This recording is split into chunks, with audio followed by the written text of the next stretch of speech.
conférence PS5 pour Phone Android, première. Ça y est, elle a un prix et une date de sortie. Salut à tous, c'est Pierre de Phone Android et aujourd'hui on va parler jeux vidéo, on va parler console et on va bien évidemment parler de la PS5. Sony a tenu une conférence virtuelle hier soir où ils ont annoncé le prix de la console qui est fixé à 499 € pour la version avec lecteur de disque et 399 € pour la version sans lecteur de disque. Mais le constructeur s'est beaucoup plus étalé sur les jeux qui vont sortir sur cette console. Donc il y a eu beaucoup de jeux présentés, des jeux comme Deathloop, comme Resident Evil Village, comme Call of Duty. Bon, vous ne pensez pas que vous allez échapper à Call of Duty cette année non plus, mais il y a aussi des annonces de jeux qu'on ne connaissait pas. Donc aujourd'hui, on a retenu 5 jeux qui nous ont marqué lors de la conférence. On va en parler un peu, on va un peu débriefer, voir ce qui nous attend et voir quels sont les titres majeurs qui arriveront sur nos PS5 en 2020 et 2021. Le premier jeu qui retient notre attention, c'est bien entendu celui qui a fait l'ouverture de la conférence, Final Fantasy XVI. Donc il y a eu quelques rumeurs sur l'annonce d'un éventuel Final Fantasy XVI il y a quelques semaines, mais là c'était vraiment la surprise, on ne s'y attendait pas vraiment, on n'avait vu aucune image, on n'avait vu aucune fuite, donc c'était vraiment la grande première, on a pu découvrir ce nouveau volet. Alors Square Enix a beaucoup à se rattraper avec Final Fantasy XV qui n'a pas vraiment passionné les foules. Il y a eu FF7 Remake entre temps, mais c'est un petit peu à part. Ce trailer nous présente un peu l'univers de ce nouveau volet et on revient à l'Heroic Fantasy et plus précisément à la Dark Fantasy. Vous savez, cette fantasy un peu sombre, un peu violente qu'on peut voir par exemple dans The Witcher 3 ou Dark Souls ou à la télévision dans Game of Thrones. Donc là-dessus, Square Enix fonce la tête baissée là-dedans et nous présente un univers très sombre qui a l'air un petit peu violent. Bien entendu, il y a toujours les gimmicks de la saga, il y a toujours les chocobos, il y a toujours les invocations, les mogs, mais c'est vrai que pour un Final Fantasy, ça change un petit peu. Donc le trailer a été beaucoup centré sur l'histoire, beaucoup centré sur l'univers, mais on a quand même pu y voir quelques petites brides de gameplay. On a pu par exemple constater qu'il y avait un système de combat action nerveux comme dans FF7 Remake et comme dans FF15 et on a pu également découvrir que le jeu sera en open world. Nous sommes très intrigués par ce jeu parce que Square Enix a quand même beaucoup à faire pour se racheter. Comme on l'a dit, FF15 n'a pas vraiment passionné les foules. FF14 est un très bon jeu, mais ça reste un MMO, donc un jeu de niche. Et là, on attend vraiment un essor nouveau de la série. Donc là-dessus, on attend un grand jeu. Est-ce que ça sera un grand jeu de la PS5 ? Ça, on verra. Sachant que Square Enix a précisé que c'était une exclue PS5 au niveau des consoles, parce que le jeu sortira également sur PC. Le deuxième jeu qui a retenu notre attention, c'est Harry Potter Hogwarts Legacy. Warner avait précisé qu'il travaillait sur un triple Harry Potter, mais on n'en savait pas plus. Ils ont présenté un jeu open world triple A qui a l'air d'être un peu action, qui se déroule dans l'école de Poudlard. Donc si vous connaissez Harry Potter, vous savez que c'est un peu le lieu de l'action de toute la saga. Ça devrait plaire aux fans, on va pouvoir explorer tous les recoins de l'école, on va pouvoir participer à des cours, on va pouvoir combattre des créatures que l'on voit dans les films ou les livres. C'est beau, ça a l'air d'être intéressant. Petite particularité, le jeu se déroule à la fin du 19e siècle, donc bien avant Harry Potter et les animaux fantastiques. Donc ça devrait plaire aux fans. Moi personnellement, je ne suis pas très fan d'Harry Potter, j'y connais pas vraiment grand chose, mais je sais que si je l'étais, j'attendrais ce jeu avec une grande impatience. Donc après, si vous êtes fan, vous savez ce qu'il vous reste à faire.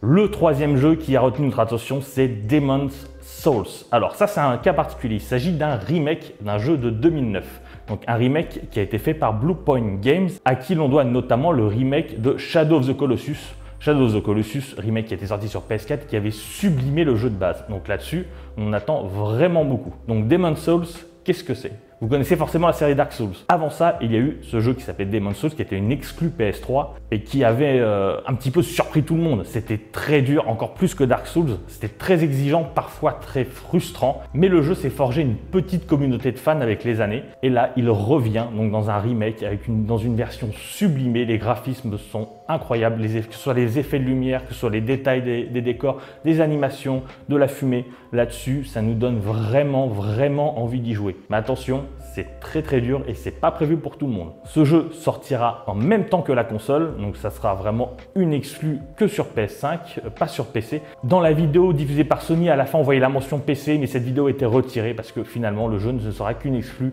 PS5, temporaire ou pas, on verra. Mais en tout cas voilà, c'est un des gros jeux de lancement. Après, si vous aimez souffrir, si vous aimez un peu le genre, si vous aimez Bloodborne, si vous aimez Sekiro, si vous aimez surtout Dark Souls, jetez-vous dessus.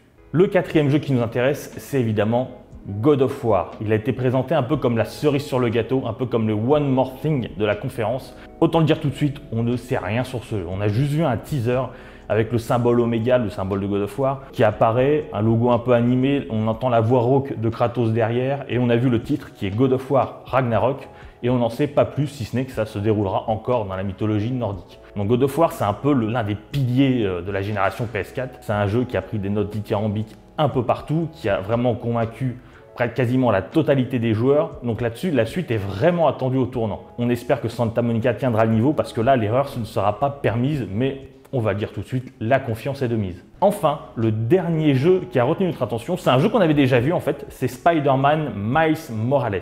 Donc ce jeu, qu'est-ce que c'est? C'est un standalone. Ça veut dire qu'il reprend toutes les mécaniques du jeu de base pour créer une nouvelle histoire en rajoutant 2-3 trucs par-ci par-là. Donc le jeu s'est présenté à travers une longue séquence de gameplay. On a pu voir une séquence de combat vraiment intense avec le nouveau héros Miles Morales qui était déjà dans le premier volet, qui a de nouveaux pouvoirs. On a pu voir une scène vraiment impressionnante sur un pont qui rappelle un petit peu les derniers films de Marvel. Donc voilà, ça donne vraiment envie. Oui, c'est un jeu qui peut paraître entre guillemets facile, c'est un gros blockbuster, mais en tout cas, c'est vrai que ça donne envie. Et le jeu sortira en même temps que la PS5, donc pour le coup, c'est vraiment un titre de lancement. Et surtout, on peut dire que graphiquement, c'est impressionnant, notamment dans la première séquence de gameplay qu'ils ont montré, où on voit juste Miles marcher dans une rue avec le ray tracing activé. Et là, c'est vrai qu'on voit que la PS5 en a dans le ventre. Un jeu qui devrait faire vendre des PS5 dès le premier jour. Ce sont les 5 jeux qui nous ont quand même intéressés lors de cette conférence, mais il y en a d'autres. La PS5 accueillera par exemple le même jour de sa sortie Cyberpunk 2077, là aussi très attendu. Assassin's Creed Valhalla, qui est le nouvel épisode de la franchise qui nous emmène cette fois dans le monde des Vikings. Et bien entendu d'autres titres comme Call of Duty Black Ops Cold War, qui sera un peu une vitrine technologique des nouvelles consoles. Cette nouvelle console qui a tout de même donné son prix à la fin de la conférence. Donc comme on l'a dit, vous l'avez certainement vu, la console coûtera 499 € sur sa version de base, donc avec le lecteur de disque, et 100 € de moins sur sa version sans lecteur de disque. Donc c'est pas vraiment une surprise, mais en même temps on peut être un petit peu déçu et ça peut se comprendre parce que Sony a attendu très longtemps pour annoncer son prix. Peut-être on peut penser qu'ils attendaient la réaction de Microsoft qui donnait aussi le prix de la série X. Et la série X qui d'ailleurs coûte également 500 €. Donc on pouvait espérer une console un peu moins chère, mais ça ne sera pas le cas. Ce sera une console au même tarif. Sachant qu'on le rappelle en 2013 que la PS4 était sortie, elle était à 100 € moins chère que la Xbox One. Les deux consoles seront vendues au même tarif. Cependant, la Digital Edition, qui n'aura pas de lecteur de disque, sera plus chère que la Xbox Series S. Mais attention, il y a un loup, parce que la Digital Edition n'est pas une PS5 Lite, c'est juste une PS5 sans lecteur. Alors que la Xbox Series S est une Xbox Series X Lite qui n'est pas prévue pour le jeu en 4K et qui est un petit peu moins puissante. Là-dessus, les deux constructeurs sont vraiment sur deux philosophies différentes. Microsoft mise vraiment plus sur ses services que sur ses consoles. On peut également évoquer les prix des jeux. Pour payer son jeu, il faudra payer 80 €. C'est un petit peu décevant, mais bon, il faudra s'y faire, c'est comme ça. On verra si les jeux vont baisser par la suite, mais faut pas trop compter dessus. Maintenant qu'on connaît à peu près tout sur cette PS5, on connaît son prix, on connaît sa date de sortie qui est fixée au 19 novembre, on connaît ses jeux de lancement, est-ce qu'il faut craquer Day One, est-ce qu'il faut se ruer sur les précommandes pour en réserver une, pour l'avoir le jour J? C'est quand même compliqué. Sachant qu'au lancement de la console, il y aura quand même 5 exclusivités PlayStation Studios, ce qui est beaucoup. Mais dans ces exclusivités, il y a Spider-Man Miles Morales, qui sera aussi sur PS4. Il y a Demon's Souls, qui est quand même dédié à un public très particulier. Et il y a également des jeux moins importants comme Sackboy A Big Adventure ou Destruction All Star. Ce pas des jeux qui vont faire vendre des consoles. Donc on peut vraiment compter sur Miles Morales et Demon's Souls. Donc vraiment, si vous avez envie d'y jouer dès la sortie, si vous êtes un fan d'El Souls, si vous êtes un fan de Marvel, de Spider-Man et que vous voulez jouer avec le ray tracing activé, oui, achetez la console. De toute façon, on va pas vous retenir. Vous avez déjà pris votre décision. Mais pour les autres, on conseillera quand même d'attendre un petit peu. Des gros titres vont arriver en 2021. Il y aura sûrement des packs avec des jeux. La console va pas baisser de prix. Faut pas rêver. Enfin, pas tout de suite. Mais en tout cas, voilà, attendez un peu que la console ait de quoi manger et des jeux à proposer avant vraiment de craquer. En tout cas, c'est notre avis. Si vous n'avez pas de machine de jeu, d'ici là, prenez une PS5. Si vous avez un PC, une PS4, attendez un petit peu. Après, c'est à vous de voir. Mais Noël approche et si vous voulez faire un pot cadeau, la PS5, c'est une valeur sûre.